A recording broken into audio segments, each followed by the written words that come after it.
Right, as we bake in our respective rooms towards the back half of the podcast, we talked about how, or you've talked about how you've been playing lots of darker games, both visually and thematically over the years. And I mentioned that lots of people are out on their summer holidays. We've talked summer holidays as well today.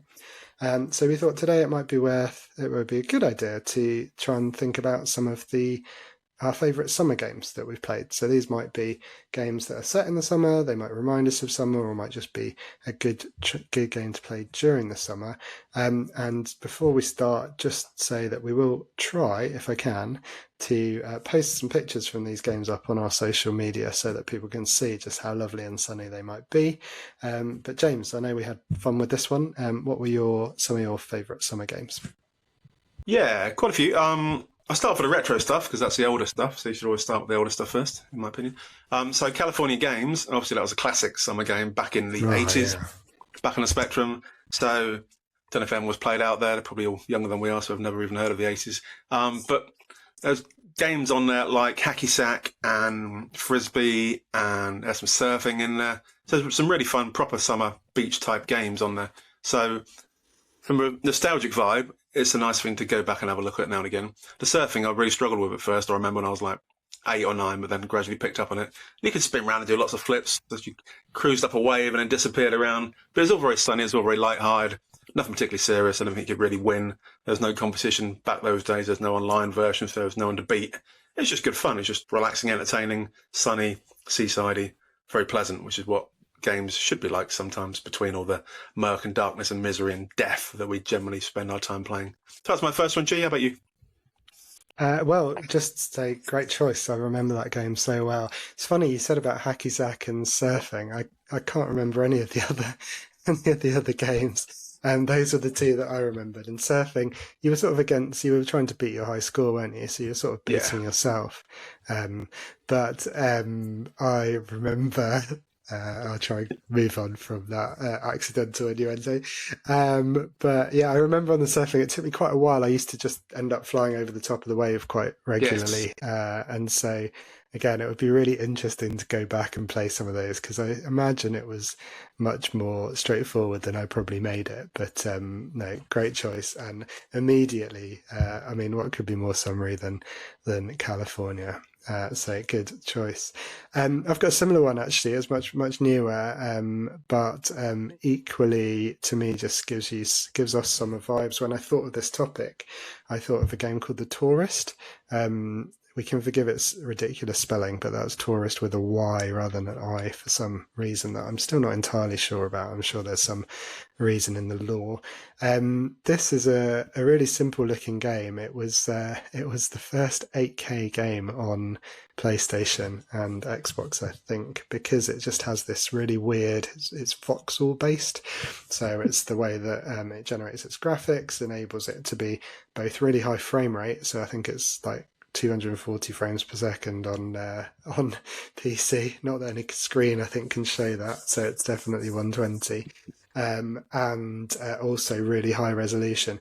But it's about this little sort of slightly blocky character, a bit Minecrafty looking, but a little bit more detail than in Minecraft. He goes exploring these exotic islands. So you're sort of jetting around between islands on a speedboat. Again, sun shining. Really beautiful sort of bokeh effect on the screen. So it's sort of it just has that wistful summery look. I keep hitting my microphone. Has that wistful summery look, sun glistening off the waves, really kind of sort of light-hearted tone. And then he goes into various sort of caves and puzzles and stuff within those islands, and it's a little bit darker. But yeah, that's the one that jumped out for me. And again, just screams summer. Recommend that one if you get a chance or anyone gets a chance to try it.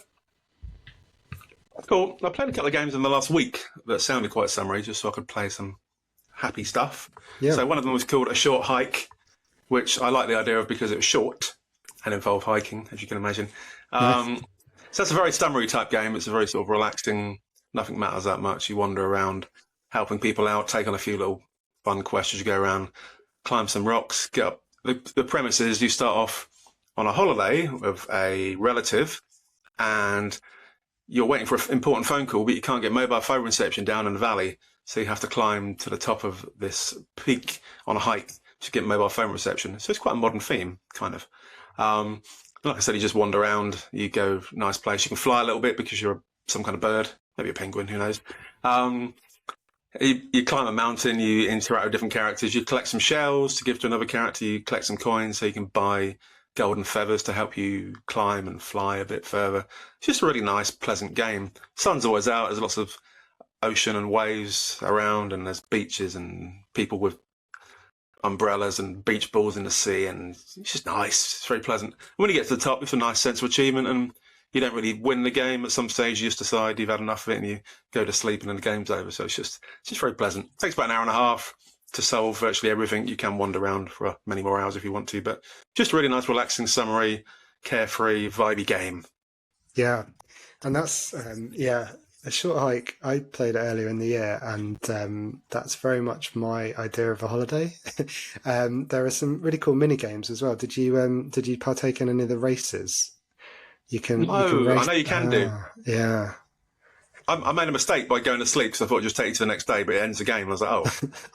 So I need to replay it now because I missed all the stuff that fun extra bits. Yeah, if you're listening, well, you will be listening after the podcast goes up, listeners, because you couldn't do that before we publish it. That would be weird.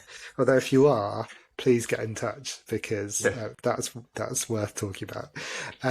But yeah, by the time this podcast goes live, a short hike will have gone off Game Pass. Unfortunately, it's coming off in the next few days, isn't it? Yeah. But well worth a couple of quid, and I think it's often in sale, and I highly recommend that one. Good choice. Thank you very much. Similar vibe for me for one was Firewatch. Don't know if you've ever played Firewatch on. No. It was in. I think it's been in both subscriptions at some point. I played it on PlayStation, I think, and that is not quite a vacation, but someone who needs to take. Oh God, I became American. Not quite a holiday, but someone who needs to take a break. They go to sort of, I think. I'm just running a blank now. I assume that they're volunteering to keep an eye on an area of woodland in some, I think, unnamed American state, or maybe that's sort of related to their job, because thinking about it, you probably need to be qualified. But yeah, just in the middle of nowhere, again, very chilled. This is a kind of walking sim type, quite similar actually to the balance that is in Still Wakes the Deep. A bit less action, but there are sort of some actiony type moments, and there's just a bit of a mystery going on, but it's that kind of hazy, almost autumnal actually look. So perhaps I'm missing the brief now that I say it out loud. But Firewatch is another game that sort of feels like it's a similar sort of vibe to a short hike. So recommend that one. I also tried my best to find the most twee game possible that wouldn't take any brain power whatsoever for anyone, and I found it. It's called Lake. So I don't know if you heard of it, but yes. Effectively it's like a Hallmark movie. So you're in a high-powered, stressful job, and you go on a 2-week vacay back to your parents' house, which is where you used to live. I think your dad's a postman or something ridiculous, and the two parents go away on their own vacation somewhere, I think, and you live in their house for a while and decide to take over your dad's post round. So for a fortnight, you just drive around in a mail van delivering parcels and having general pointless conversations with people around the village that you've not lived in for 22 years. And everyone says, oh, we haven't lived there for a long time. You go, yeah, cool. Here's your mail. Okay, see you later. Awesome. There's just nothing to it whatsoever. But it's nice. It's sunny. There's lots of nice trees in the background. You're next to a lake. It's a very nice lake as you drive around in your van. Got some irritating features. For a very relaxing game, it annoyed me because the perspective when you're driving a van, it's very hard to see the road. That's the only bit that annoyed me. So the game itself is horrifically twee, but nice to pass some time. So I played a couple of days last night. I was like, this is really twee. I'll mention it on the show tomorrow. So here we go. So the lake. I'm pleased that there was a lake involved. You mentioned in the description, because had there not been, that would be horribly false advertising. Yeah, I think even I rolled off that one, having tried it. It was again, I have a high tolerance for that sort of low energy, low input gaming. But yeah, that one, it was like you said, very sweet. But sounds like Very we both cozy. need a really chilled out, cozy holiday, James. We're both on it. My equivalent of that is a game called Dordogne, which Uh, is about a girl who goes to her grandmother's house in Dordogne area of France. I don't think I hit the heights of Jeanne d'Arc. And similarly, again, I think that could be have the accusation of being a little bit cutesy and a little bit twee, but actually not, because the grandma has died, unfortunately. And so it's all about this woman's memories when she was a girl. So she goes as a grown up, and there's some sort of interesting and family stuff going. But it's almost like a watercolor painting, the sort of style of it, and it's really it's really chilled summary game, but it's really interesting, I think, in terms of the story. And she's sort of reliving her days as a kid and kind of putting a bit more context around some of the things that she did when she was younger. So that was fun as well. Right, any more for any more? I've got a couple left, but not yeah. many. I was going to say on the lake, it shows you what kind of mindset I'm normally in when playing games. Is every time I drove past the lake, I was expecting some kind of monster to come out of it, or some big volcano to burst and everyone dying Yeah, horrifically, but no one did. It just yeah, drove around the lake in a postal van. it is I a was going to mention, lake. Unlike yeah, Alan definitely, Wake, it is a lake, not an ocean, right? yeah, but Wake rhymes with lakes, that's fine. That's true. I was also going to mention a couple of little parts of games. So Uncharted, Sarah wanted me to mention because we played Mm. Uncharted a couple of years ago, and that's quite summery. It feels obviously you're escaping and running away from stuff, but there's lots of nice bits. It's nice and bright and breezy in parts. You're climbing over lots of rocks and going over lots of sand and bits and pieces. That feels like quite a summery location. Obviously, all the Uncharted games take place in islands and tropical places and far outstretched place. That's quite fun in its way. And at the end of it, you go back to your wife and you have a nice chat, and it's quite breezy and easy at the end. So that's quite nice. And also, I mentioned Giles laughed earlier when I mentioned it, but A Plague Tale Requiem, generally generally quite a dark game, but the first like 10 minutes of it, you're just the three children wandering around pretending to run after each other, and you walk along a river, and it's quite bright and nice, and there's sort of purple flowers in the background, a nice old castle. Feels like you're in France in a nice part of it. And then obviously it goes horribly wrong when you stumble across a farm and everyone tries to hack you to death. But for the first 10 minutes, it's really pleasant and very summery. So that was my last little one there. Excellent, thank you. You sort of reminded me of those kind of parody TV shows of like Holiday from Hell style. That I imagine this group of kids having a lovely 10 minutes, followed by it all going to absolute carnage. But Yes. yes, great game as well. I loved the Playtale games. I don't know, there might be a third one. I suspect not, but looking forward to seeing what that team do next. So good stuff. Yeah, I was just going to add, the only thing for me is I love driving around in sort of sunny climes on, I like driving games in general, but particularly when the sun's shining. And so most recently that is Forza Horizon 5. I've never been to Mexico. You've been, haven't you, James? Yeah, lovely, Yeah. awesome holiday.